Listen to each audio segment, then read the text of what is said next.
Olá, tudo bem? Estamos de volta aqui, vou me apresentar novamente, sou o professor Sandro Correia e hoje nós estaremos discutindo o módulo Religiões de Matriz Africana. A importância das religiões de matriz africana para a reconstrução da história do negro no Brasil. No primeiro módulo, e falando dessa questão do primeiro módulo, a intenção é que nós façamos uma espécie de revisão no que nós já discutimos. Eu tenho sempre me reportado a este módulo como um módulo gerador, que foi o módulo História da África, da Antiguidade aos dias atuais. O primeiro módulo,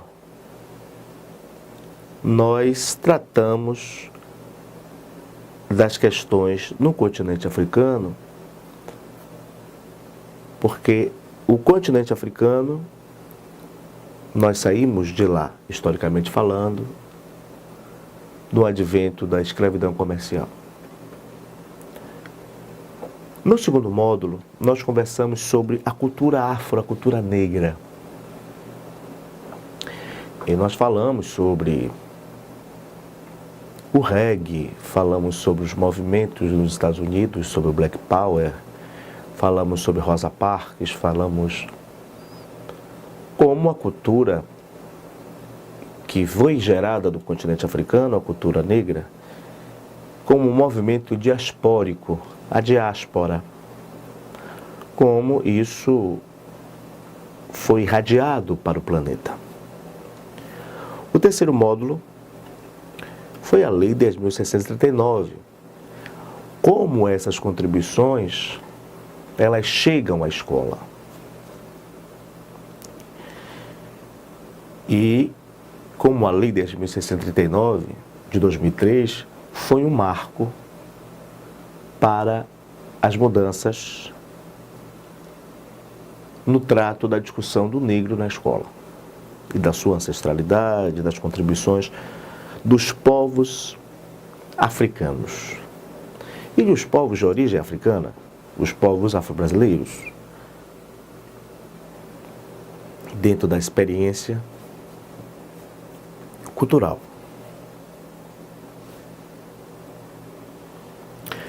Mas vamos concentrar nas religiões de matriz africana. O tema religiões de matriz africana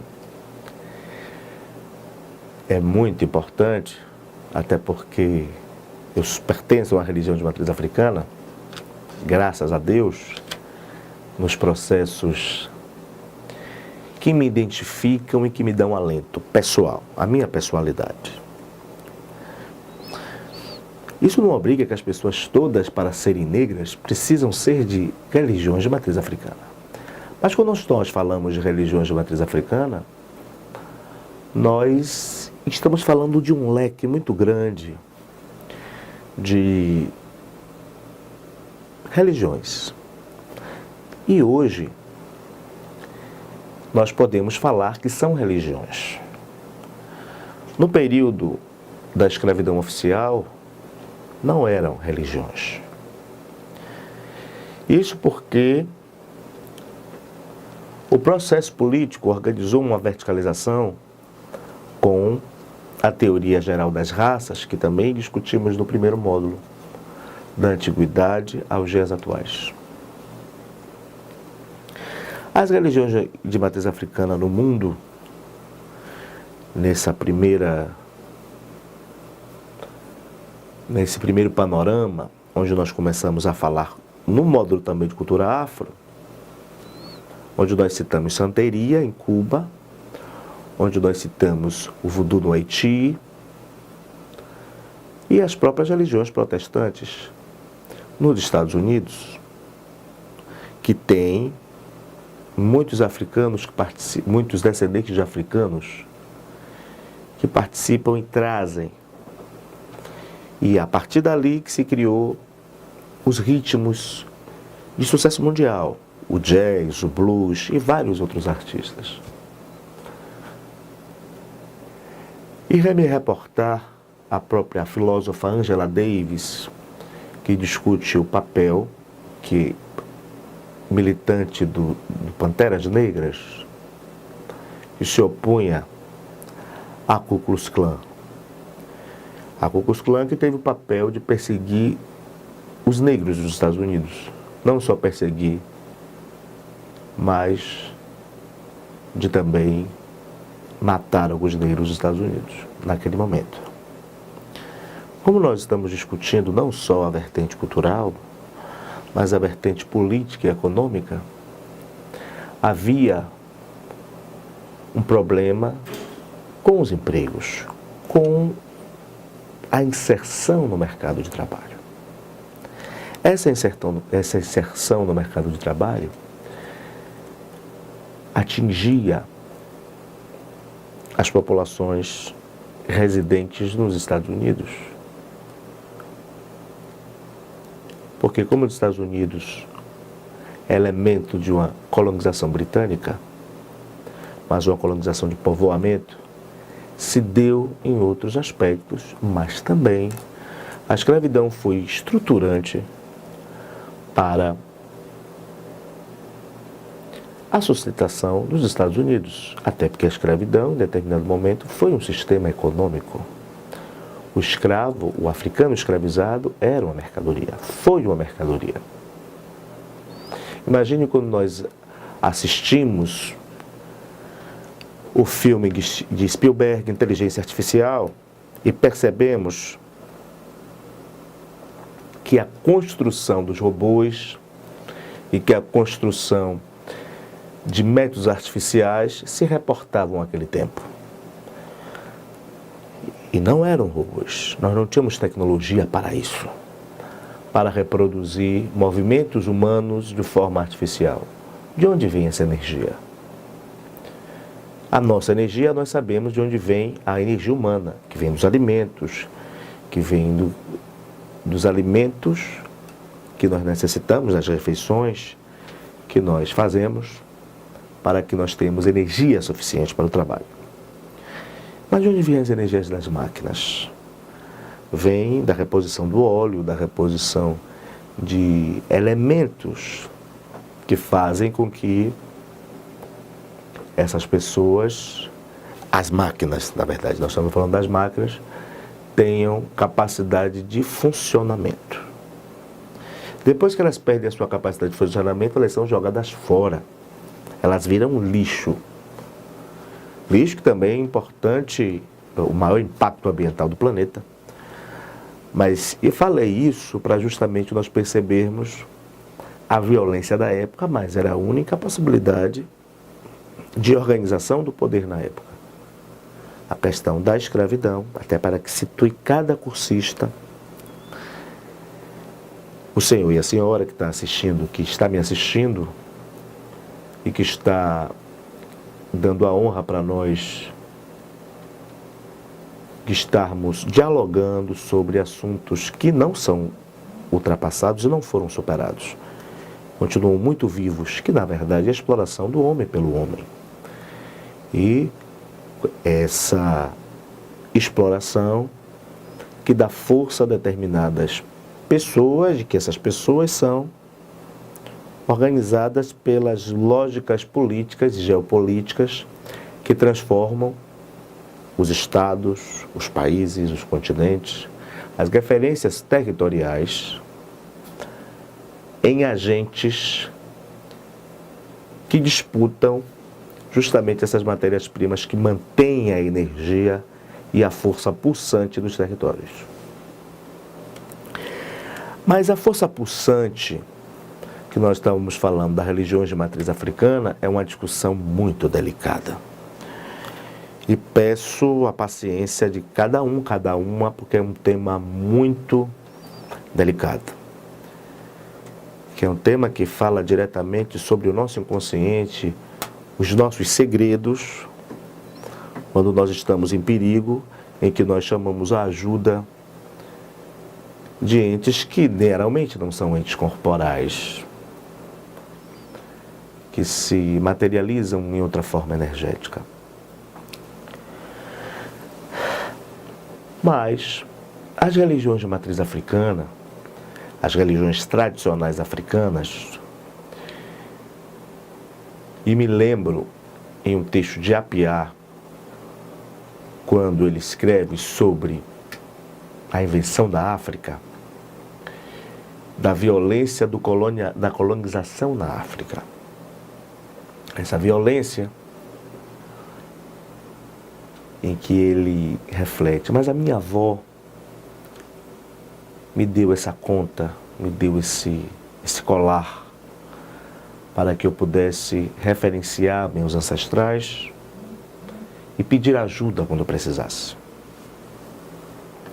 para ter energia suficiente para enfrentar os problemas, para superá-los e para encontrar caminhos sustentáveis nisso.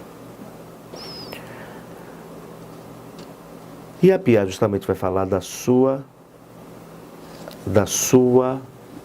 deficiência e da violência da invasão, da colonização europeia, quando proíbe a primeira forma de organização humana, que é a religião.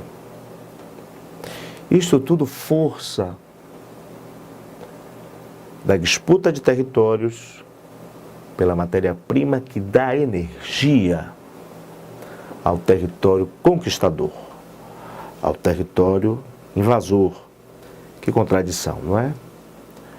Talvez a explicação, embora essa discussão não seja marxista, essa questão, mas há uma dialética muito forte nisso, na retroalimentação do sistema, da retroalimentação das ideias e justamente da retroalimentação do status quo que organiza as relações de poder.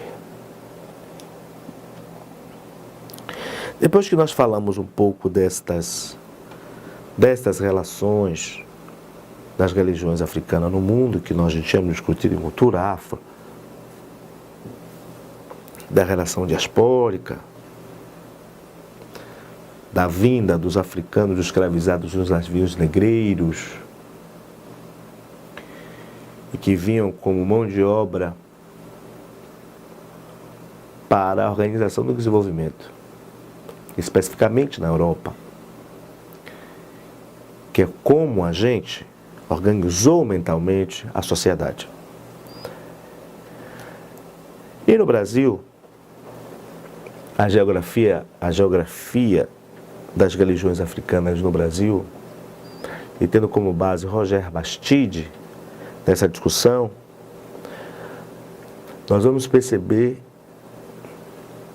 que o Brasil, por ter dimensões continentais, e nesse processo da sua formação, a gente se reportando no século XV, século XIV, XV, a vinda dos africanos para o Brasil na condição de escravos, 1500, a descoberta do Brasil, e depois o processo de chegada, depois do processo de chegada dos europeus, por meio dos portugueses, o encontro e perceber que existiam pessoas aqui, os indígenas estavam aqui, e queremos justamente dizer que os nomes que nós estamos colocando são nomes questionados pela ciência, os índios, os indígenas, mas que essa discussão não cabe aqui agora. O que cabe aqui, na nossa formação étnico-racial, é perceber que essas relações de poder, elas continuam insistindo em dominador e dominado, em oprimido e opressor. Em determinado momento, essa conjuntura, e como nós estamos o tempo inteiro fazendo essa revisão, tentando nos reportarmos para esta para esta questão, que é dar um caminho mais sustentável para a nossa militância, para os nossos caminhos políticos. E o Brasil, nas dimensões continentais, essas experiências foram diferentes dos africanos do Brasil, porque justamente os africanos escravizados não eram de uma nação somente, na lógica da África. Não pertenciam só às cidades-estados, ou Haussás, ou Yorubás, Queto. Esses nomes que nós temos mais afinidade, mas algumas que não se fala mais. Algumas nações efetivamente foram destruídas. Alguns territórios foram aniquilados. E nós conversamos isso no módulo 1. Onde nós vimos que com o nascimento do pan-africanismo, aumentou a capacidade de resistência dos africanos a essa opressão. A resistência aumentou. Aumentando essa resistência,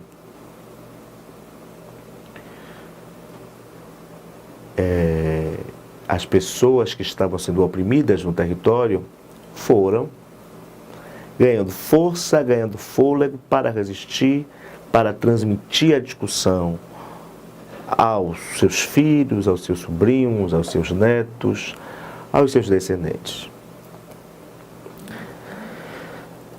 E essas experiências, depois desses africanos escravizados que vinham para o Brasil, como a gente falou, não vinham só para o Brasil, nessa relação diaspórica, foram para os Estados Unidos, foram para a própria Europa, foram para outras partes da América, e que empunharam suas marcas no território por meio da organização simbólica dos signos religiosos, da ligação com o sagrado. E o sagrado, ele tem uma forma, ele se organiza de uma forma, ele se mostra de uma forma, ele se ritualiza de uma forma. Nessa ritualização, surgiram vários modelos, várias experiências que foram nominadas.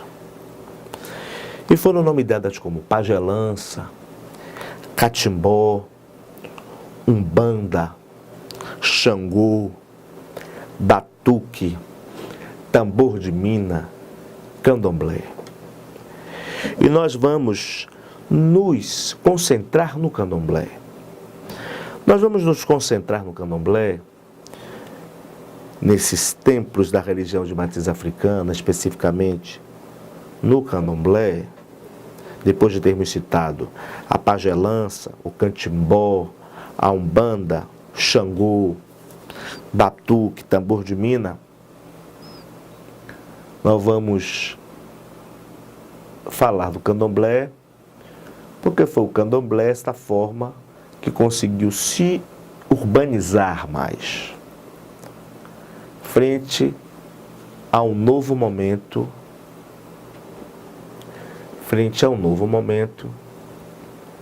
de uma reterritorialização de civilizações desterritorializadas que começavam naquele momento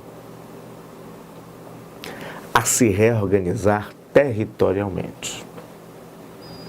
Nessa reorganização territorial, o candomblé ganhou muita força, especificamente dentro das expressões religiosas dos africanos vindos para o Brasil.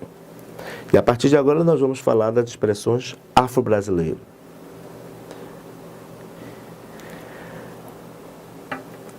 Contudo,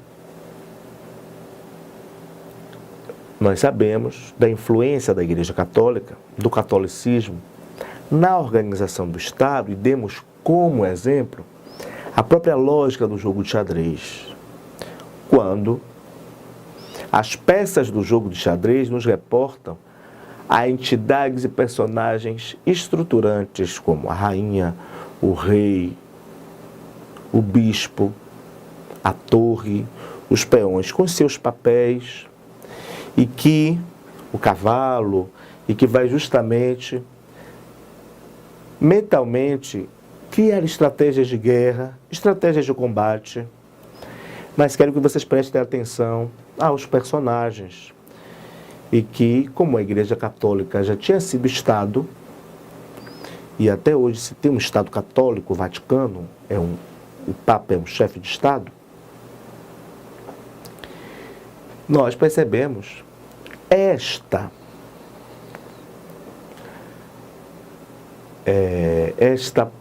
necessidade de adaptação do africano escravizado na época. Mas por que estou falando isso? Para falar das irmandades de cor, que é muito importante nós falarmos sobre isso, que é a adaptação da conversão, e que veio com um sincretismo religioso, que já tínhamos discutido isso um pouco na aula de cultura afro, para justamente porque a religião é o lugar, como primeira forma de organização humana, é o lugar que lá vão ser forjados as formas vão ser forjadas. E chamamos a atenção, no final da aula de cultura afro, chamamos a atenção do tambor. E comparamos o tambor ao sino, que chamava as pessoas, claro, naquele momento não tinha internet, não poderia passar um e-mail para as pessoas, fazer uma ligação telefônica, ou passar uma mensagem no WhatsApp. Naquele momento, você tinha outras formas de agregação. Não quando hoje nós vamos fazer uma manifestação, colocamos um cartaz no nosso Facebook, ou colocamos em qualquer rede social. Naquele momento, por limitações tecnológicas da época, os chamados eram feitos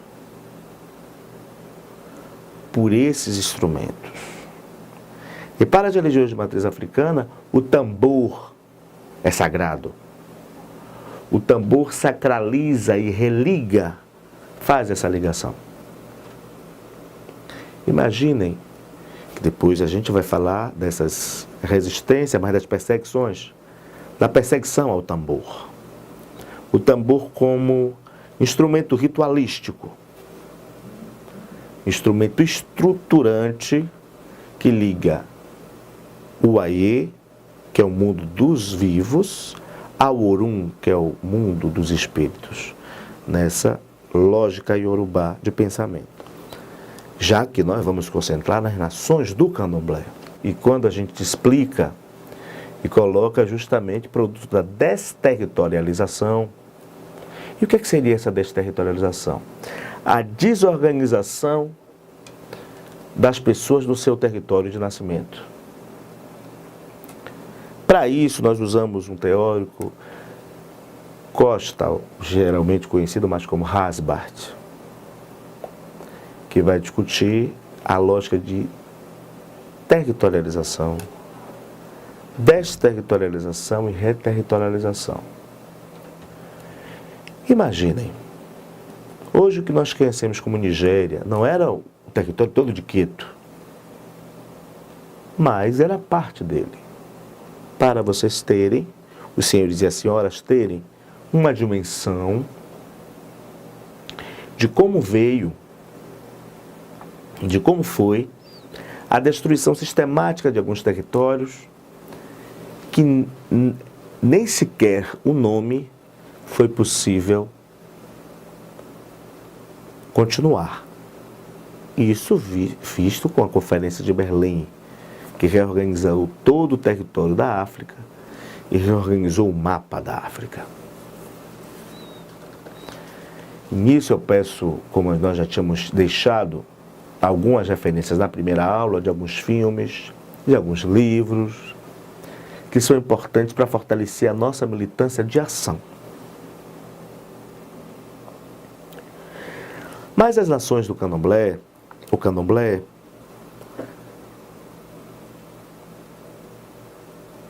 e esta esta clandestinidade iniciada justamente na senzala, e que com a perseguição dos africanos escravizados, que nós já tínhamos citados no módulo anterior,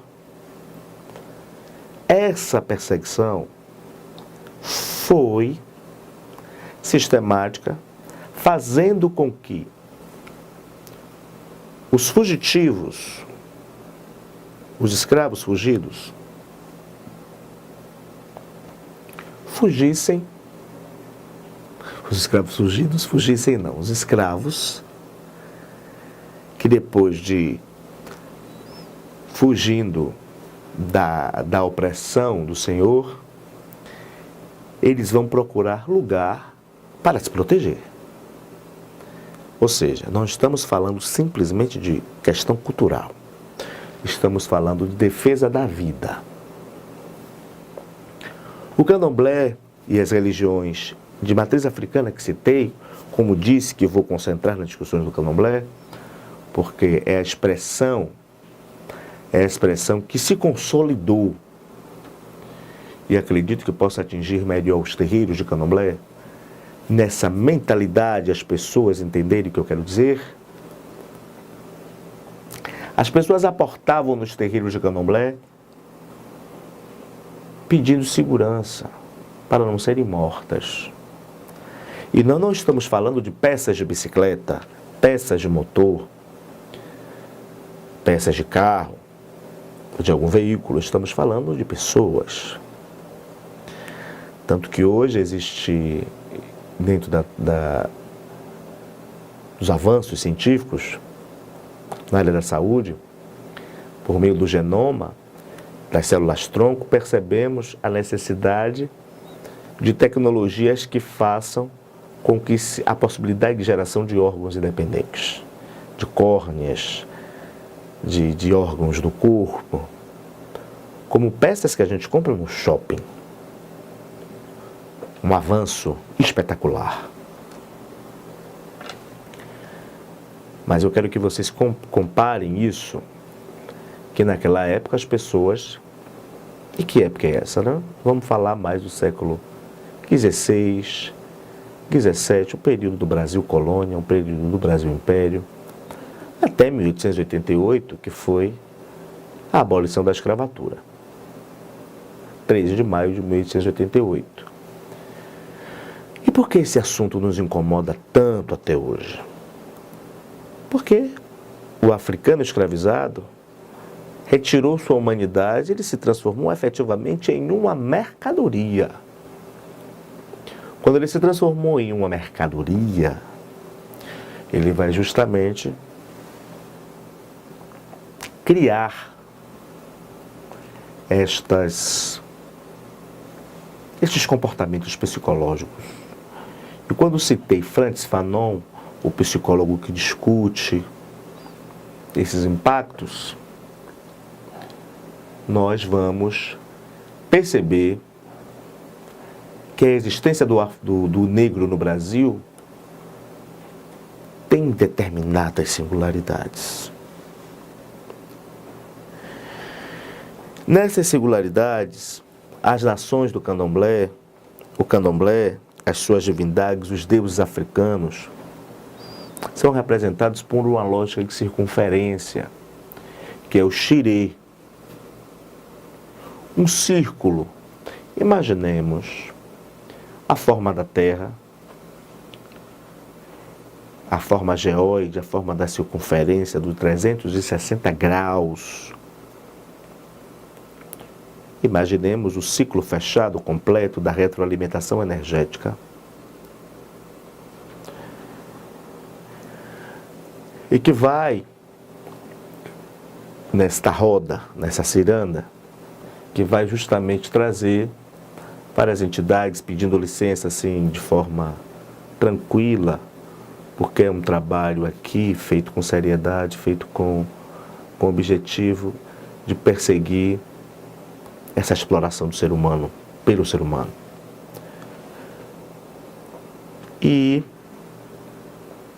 quando nós pensamos principalmente no caricaturista Caribé, quando ele construiu a iconografia dos deuses africanos e relata, escreve, desenha, mostra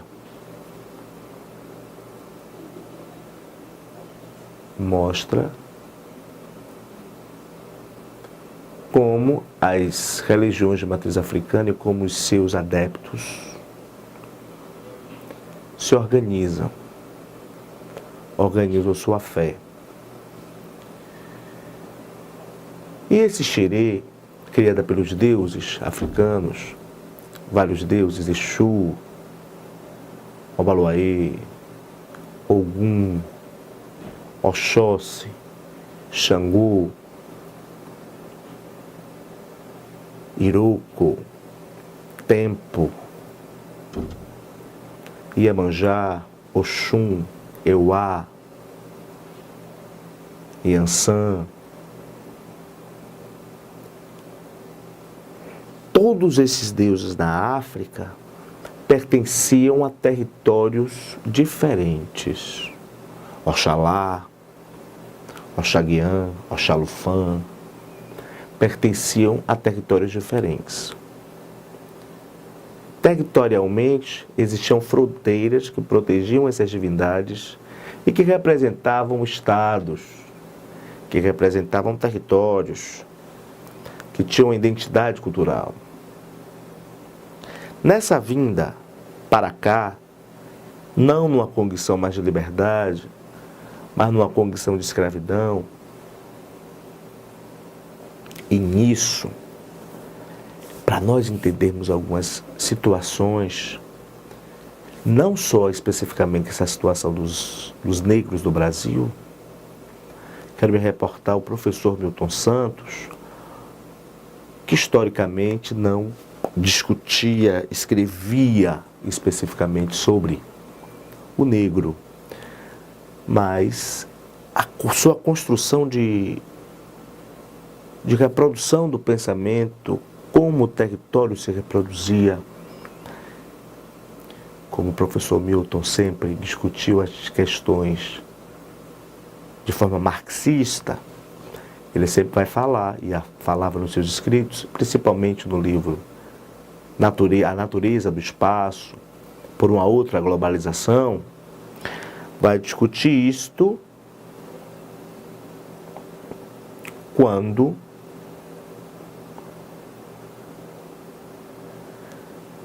diz que não há riqueza sem pobreza e não há pobreza sem riqueza. Ou seja, a relação colônia-metrópole, que nós já tínhamos discutido, organizou a lógica do dominado e dominador, oprimido e opressor. Para nós termos um fio condutor de discussão. Nessa relação, um território que domina o outro e um território dominado por outro.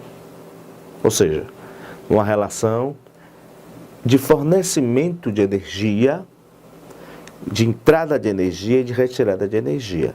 Enquanto o território dominado fornece a energia e o território dominador retira a energia do território dominado. E, em alguns momentos, essa relação é dialética, porque se não houvesse isso, não haveriam as independências dos estados, politicamente falando. Não haveria a liberdade, que são movimentos humanos, para que nós percebamos isso. E quando nós estávamos falando dos deuses africanos, estávamos falando justamente das relações políticas também existentes na religião.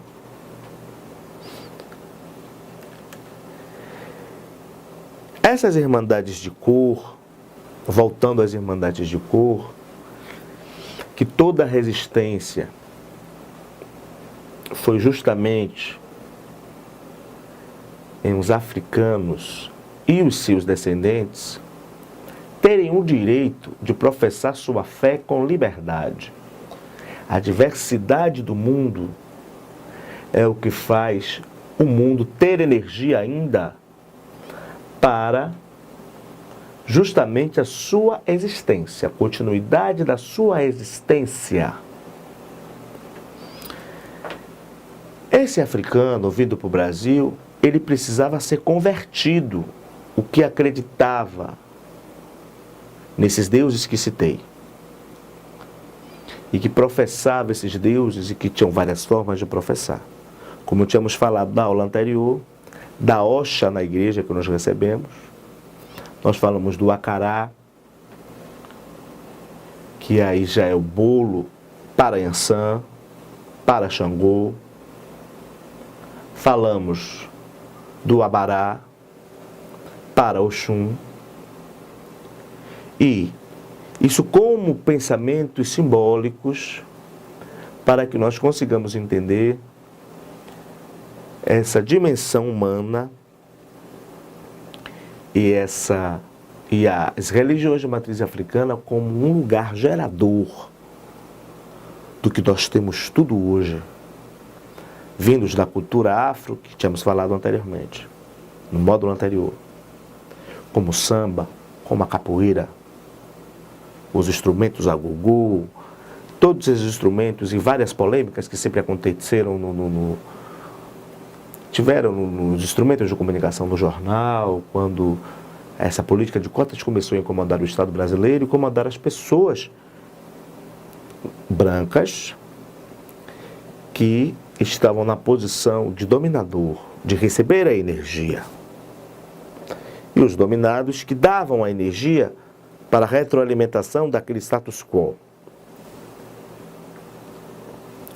Ou seja, essas pessoas não podiam professar sua fé no momento de perseguição, porque, como dizia meu professor Milton Santos, a lógica da exploração dos territórios, elas aconteciam justamente porque havia uma orquestração vinda da estrutura colônia-metrópole e que fazia da colônia como um mero fornecedor de matérias-primas. Ela não podia ter independência, por isso que era colônia.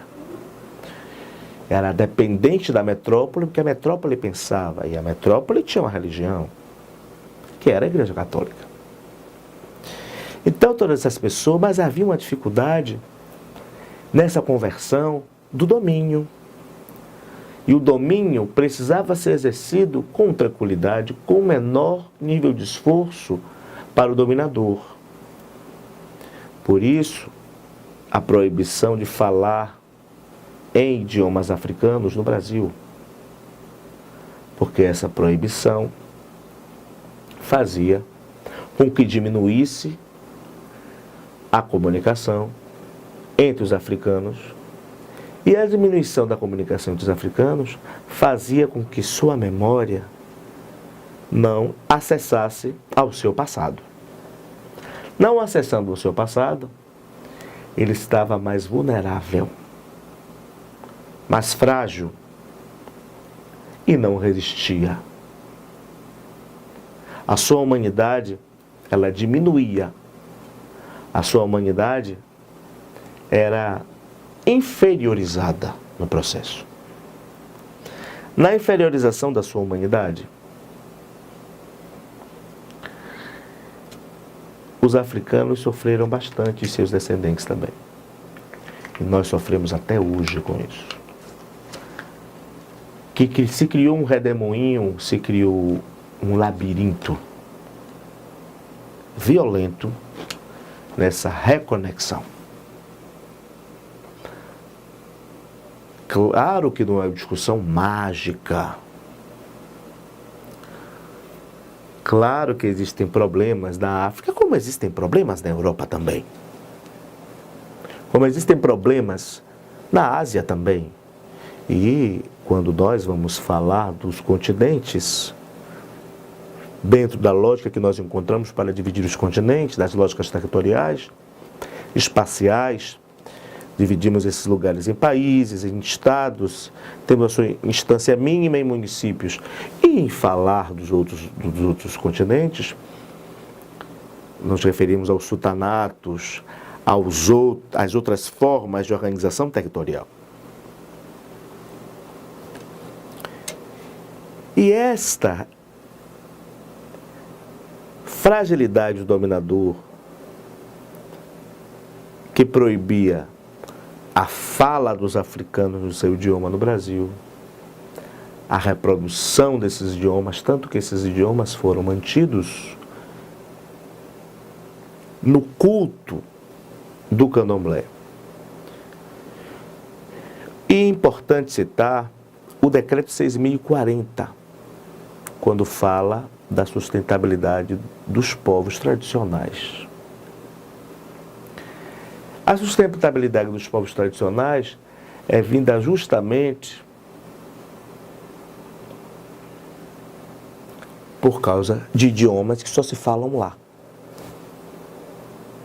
Os livros que nós temos acesso, que são todos impressos em português, por que não poderiam ser impressos em Yorubá? Isso é uma discussão para que vocês entendam a tamanha dimensão da violência, não só simbólica, a violência real da aniquilação de territórios e da aniquilação de cultura, porque haviam interesses geopolíticos. Nesses interesses geopolíticos, era preciso o aniquilamento, sim, para o fornecimento de energia. Se era uma disputa entre reinos, uma disputa entre nações, uma disputa entre territórios. Sempre falo territórios porque são muitos adjetivos para as caracterizações territoriais. E como se trata de uma discussão que para pessoas de vários lugares do Brasil, para pessoas de várias fontes afetivas, fontes idiomáticas, fontes filosóficas, nós precisamos criar uma comunicação mais que acesse a nossa mensagem. Então, esses africanos, eles iam para as irmandades de cor, e essas irmandades, muitas das vezes, na Igreja Católica, eram divididas pelas nações oriundas dos africanos. Independente da Igreja Católica ter representado essa faceta mais opressora, ela também representou uma faceta mais humana no processo dessa questão dialética, onde o afeto, o amor podia também coexistir, todos coexistindo ao mesmo tempo, nessa contradição que é falar do ser humano. Nessas irmandades de cor, nós damos, dentre as várias existentes, que não é mais a realidade de hoje, nós podemos citar algumas das irmandades que resistiram, como outras tantas que resistiram no Brasil. Mas as que existem uma extrapolação territorial. Ou seja, o que seria isso? Pessoas de outros países vêm para determinados lugares impulsionadas, seduzidas, como por exemplo, pela Irmandade da Boa Morte em Cachoeira, pela Irmandade do Rosário dos Pretos em Salvador. Ou seja, o catolicismo negro que foi organizado nas Irmandades de cor. Nesse processo, voltando a falar do candomblé, quando justamente eu fiz esse panorama para que vocês compreendessem na complexidade da rearrumação. Imagine como é essa relação dialógica, os diálogos Nós sabemos que algumas palavras em alguns idiomas não são correlatas às outras. Algumas palavras só existem em alguns idiomas. Imaginem na construção antropológica disso. Como nós vamos fazer a transformação? Não é uma simples tradução. É o que se fala dos arquétipos, é o que se fala dos simbolismos e dos signos trazidos pela religião.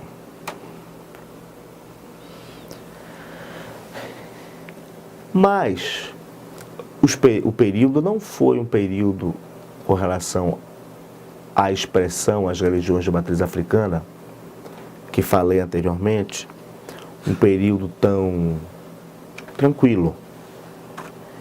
Esse período foi um período de perseguição. Até porque o dominador não podia permitir a comunicação entre os dominados, entre os escravos. Porque a energia do dominador vinha dos dominados. E é preciso que entendamos de forma bem tranquila, muito complexo entender isso, mas efetivamente nós vivemos essas relações em várias escalas diferentes, sejam na escala do cotidiano, na escala de um bairro, na escala de um município, de uma cidade, de um estado, de um país, de um continente. No caso das ações do candomblé, como eu tinha falado da Nigéria, para que nos reportemos a isso, a nação Queto, dentro das divisões do candomblé, vai justamente permitir que uma civilização que já tinha sido aniquilada territorialmente pudesse continuar existindo culturalmente e religiosamente. Claro que não exclusivamente com os cultos como eram no passado. Até porque no passado não tinha essa possibilidade que nós temos hoje de conversar por internet, de conversar com equipamentos tecnológicos que gravam essa discussão nesse momento, de conversarmos pelo celular, de conversarmos por outra linha tecnológica que nos acesse. Antes nós só podíamos conversar pelo pombo-correio, por algumas expressões tecnológicas da época que não são as expressões tecnológicas de hoje. Então, as questões, elas não são somente expressadas na sua inteireza, e como que aquela nação de Queto fosse reconstruída na sua inteireza. Porque senão não haveriam os avanços tecnológicos. Inclusive, se Queto hoje fosse Londres, como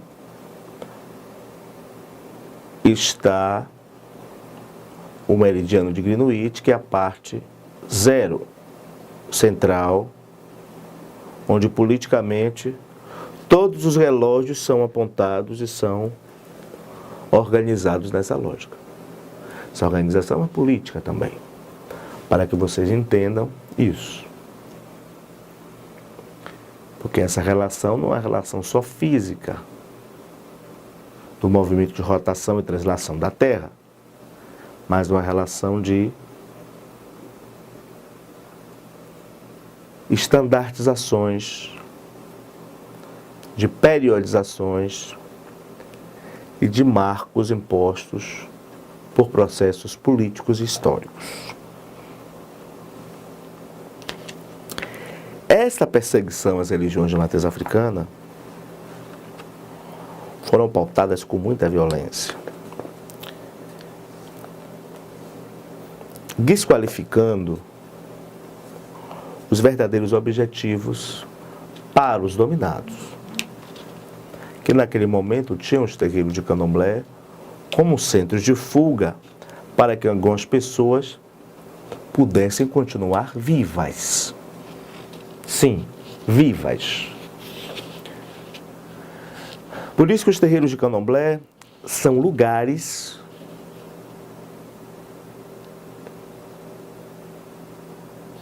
que salvaguardavam as experiências dos ancestrais e que, dentro de algumas posturas, por exemplo, e de alguns marcos como sambódromo, que hoje nós podemos sambar na escola de samba.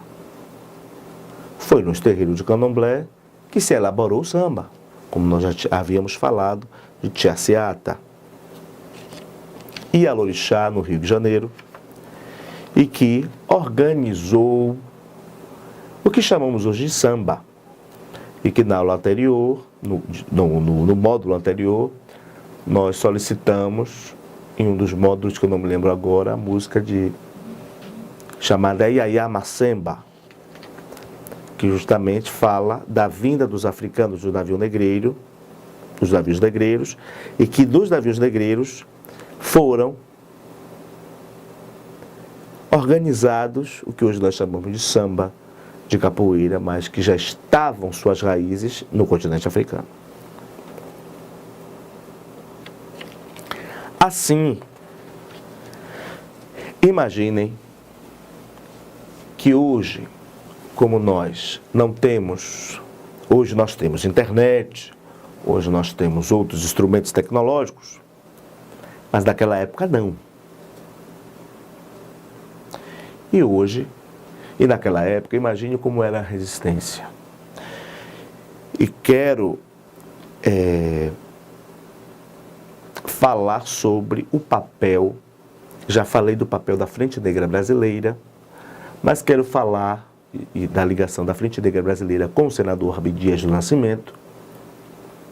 Já falei do pan-africanismo e da vinda do pan-africanismo e da representação dele pela doutora Dialeda Salgado e pelo senador Abdias do Nascimento. Mas quero dar vazão à importância da FEBACAB, da Federação Baiana do Culto Afro-Brasileiro. A FEBACAB, que hoje é FENACAB, Federação Nacional do Culto Afro-Brasileiro, e que é presidida por Paiari, no bairro do Pelourinho, em Salvador, Bahia. Vamos imaginar naquela época a dificuldade de representação para essa entidade que agregava e representava os terreiros. Logo depois dela, surgiram outras instituições com esse papel. Outras instituições que começaram a reproduzir esse papel de representar os terreiros de candomblé. Na representação dos terreiros de candomblé, vinham justamente como se posturar com relação às resistências. Esta perseguição foi oficial às religiões de matriz africana. Quando nós pensamos que as imagens das divindades religiosas africanas, dos orixás, no dique do Tororó, em Salvador, já foi alvo de perseguição das religiões neopentecostais, religiões que veem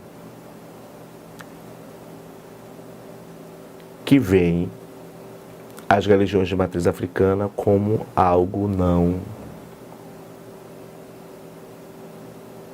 Há uma resistência, como algo que não condiz à sua fé. A lógica do catolicismo é uma, a lógica dessas religiões de matriz africana é outra. Mas, acima de tudo, como eu falei do papel da sobrevivência das pessoas, a sobrevivência real, não só a sobrevivência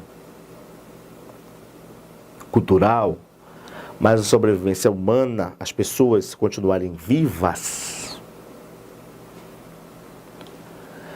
ela vai justamente porque estavam sendo perseguidas da escravidão, e se não fossem, estavam fugindo não só da perseguição, porque não queriam viver dentro da senzala, em condições sobre-humanas, não tinha um quarto para cada um.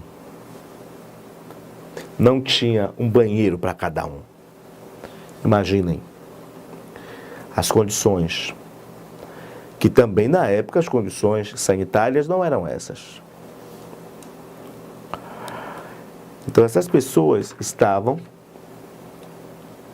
subordinadas a um sistema de exploração que precisavam, no advento da cana-de-açúcar, do fumo, que eram justamente as produções agrícolas da época, do café, do cacau, e que construíram impérios, construíram grandes riquezas.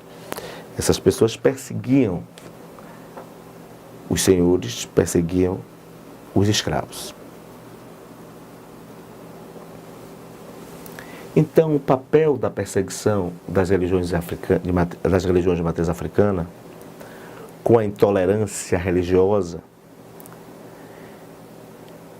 essa luta avançou no ponto de vista de se reconhecer o Dia Nacional de Luta contra a Intolerância Religiosa. E o Dia Nacional também de Luta contra Preconceito, 21 de março, ontem, 21 de março. E isso veio com o advento da democracia do Estado laico, não com o Estado religioso. Como eu havia falado do Vaticano e havia falado das relações do jogo de xadrez, para que nós consigamos entender de forma mais elucidativa o que isso pode representar para o avanço das relações sociais, para o avanço das relações políticas, para o avanço de todas as relações que possam nos transformar em uma democracia efetiva. Mas falo da perseguição oficial porque na Bahia, o decreto de 1976, expedido pelo governador Roberto Santos na época, que desautoriza, que desobriga que as religiões de matriz africana peçam licença à polícia para conseguirem manter o tambor, para conseguirem cultuar o seu rito. Quando estavam se cultuando, ia na polícia, olha, tem um grupo de africanos, de escravos reunidos.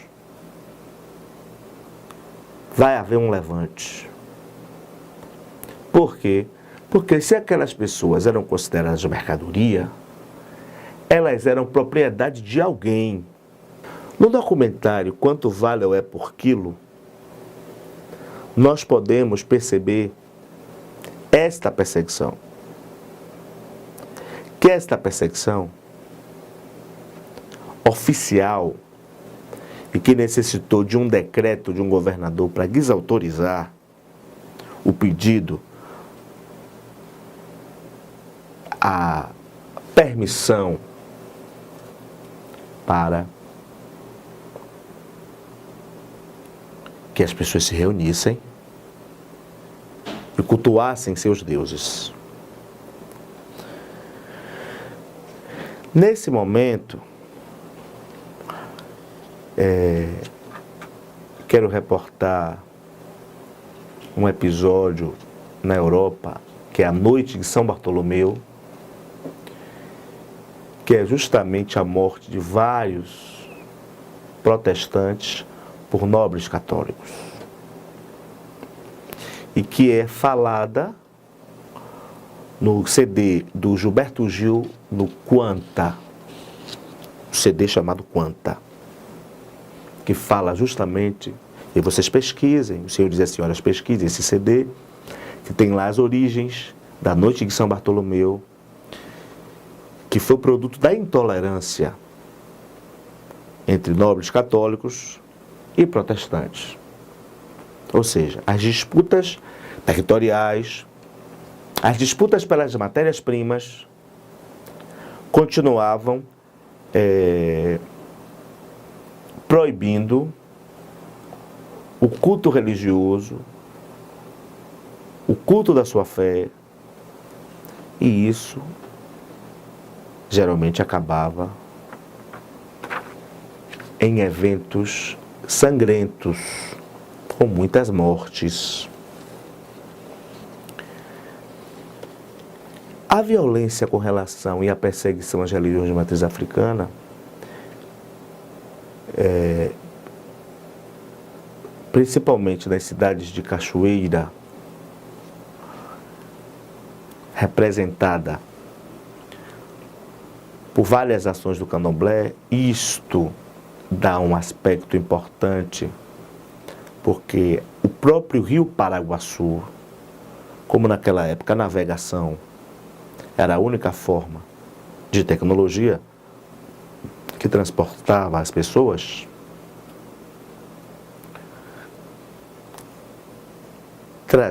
levavam africanos escravizados por esses navios à cidade de Cachoeira para o trato da cana-de-açúcar e do fumo.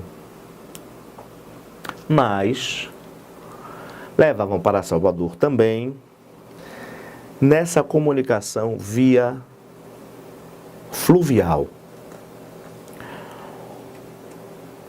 As pessoas se transportavam pelos navios, as mercadorias se transportavam pelos navios, depois veio as ferrovias. Mas o rio Paraguaçu foi estruturante na vinda dessas pessoas, por isso que falo de Cachoeira, e que é representado pela orixá Mãe Baratinha de Cachoeira, que hoje no legado Mãe Preta de Cachoeira, que continuam as tradições da religião de matriz africana, de nações do candomblé, nação Queto,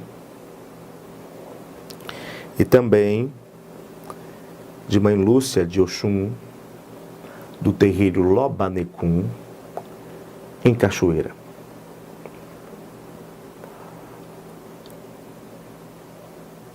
Nós, no carnaval desse ano, quando a Mangueira foi vencedora, com o tema Maria Bethânia, Menina dos Olhos de Oiá, vai justamente colocar, já que a carreira dessa artista é marcada também pelo episódio do sincretismo religioso, que nas suas alas vai destacar a importância de Mãe Menininha do Cantuá, em que foi um foco de resistência das pessoas perseguidas. E hoje até hoje as pessoas são perseguidas por cultuarem a fé de matriz africana. Nessa questão, principalmente quando expressamos as formas de representação e percebemos que houve uma perseguição oficial às religiões de matriz africana e a importância das religiões de matriz africana na reconstrução histórica do negro, digo isto também levando em consideração hoje as religiões evangélicas, que também trazem traços, grandes afinidades de traços nos cultos vindos das religiões de matriz africana, falo do candomblé e dos outros cultos no Brasil inteiro, quando utilizam dos cânticos, das formas, das danças, para a expressão do negro. Compreendo isto porque não é nas religiões evangélicas que o negro vai reencontrar sua história. Embora mesmo hoje, com a Lei 10.639, onde houve um módulo específico falando sobre isso, mesmo com essa lei, não há mais possibilidade, somente com ela, de haver uma reconstrução até da árvore genealógica dos africanos que na época escravizados eram vendidos como mercadorias. Podemos nos lembrar na época da queima de inventários e de documentos na época de Rui Barbosa, que seriam importantes para demonstrar a existência efetiva da escravidão e que nesses inventários estavam o número de escravos, os pertences, o levantamento dos bens dos senhores. E essas informações nós achamos nos arquivos públicos dos municípios, que vão justamente fornecer as informações capazes de reconstituir uma época. Nesse sentido, toda esta marca histórica, que também, como nós falamos da violência do Estado, que sequestrou, que roubou instrumentos ritualísticos, peças, que eram peças rituais, tamanha a perseguição do Estado. Nessa perseguição do Estado, que construiu alguns fôlegos importantes, como algumas conferências da igualdade racial, e que começam a reorganizar uma história antiga de pessoas que foram perseguidas e que hoje têm a chance de reconstruir sua história. A reconstrução dessa história, a perseguição das religiões de matriz africana, é um marco, a reconstrução dessa história, e que nós precisamos perseguir isto. Para que as próximas gerações, esses termos novos, ligados ao desenvolvimento sustentável, ligados a outras estruturas, podem trazer informações capazes de reconstituir um momento de uma época. Ou seja,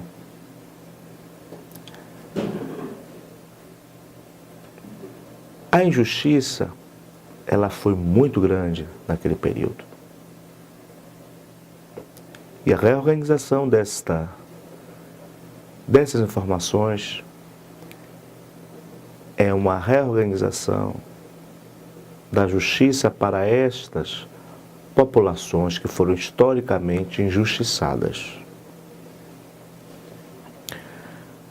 Para terminar nosso diálogo com relação às religiões de matriz africana, perceber que as religiões de matriz africana, a importância delas para a reconstrução histórica do negro é estruturante. Para a reconstrução não do afeto, que não há como, mas para que nós que estamos aqui estejamos atentos e tenhamos a sensibilidade de que nós não não podemos reorganizar esta luta de forma isolada ou individual. Precisamos reorganizar essa luta de forma coletiva. Essa forma coletiva que vai garantir para as próximas gerações a reconstrução da sua história. Para que essas pessoas resistam à possibilidade de serem tratadas como mercadorias, porque na atualidade ainda existe o tráfico de pessoas. E para cada cursista que está nos assistindo, que está acompanhando e que reflete sobre a importância das religiões de matriz africana e suas contribuições para a cultura negra, percebam como vocês poderão reconstituir, através de relatos da infância ou da adolescência, as perseguições que essas religiões sofreram. E nós destacamos duas canções, a canção Toté de Maiongá e Dandalunda, cantada pela Margarete Menezes. Bem pertinho da entrada do gueto, terreiro de Angola e gueto. Mãe Maiamba que comanda o centro, Dona Oxum dançando Oxóssi no tempo. Para que nós possamos entender a importância dessas religiões na agregação desses lugares. Geralmente esses lugares estão na periferia, não só por uma questão da segregação espacial ou social, mas também porque na periferia ainda se preserva parte do patrimônio natural, esse patrimônio natural, as florestas, as matas, os rios, que para as religiões de matriz africana, as divindades da natureza são fundamentais. Quando falamos do primeiro módulo do Egito, o culto ao sol, o culto à lua, o culto aos elementos naturais. O culto a esses elementos naturais, a água, porque cada rio tem um nome de orixá, o rio Oxum na África, o culto à natureza, o culto à natureza como a divindade. E isso, em tempos de desenvolvimento sustentável, o candomblé pode nos ajudar bastante. Principalmente porque a natureza é uma divindade, a natureza é sagrada, e como a natureza é sagrada, foi a natureza que forneceu a matéria-prima para a construção das fontes, para a construção das pontes, para a construção dos carros, para a construção das indústrias, para a construção de toda a tecnologia que está presente nesse estúdio, nessa sala onde vocês estão reunidos agora. E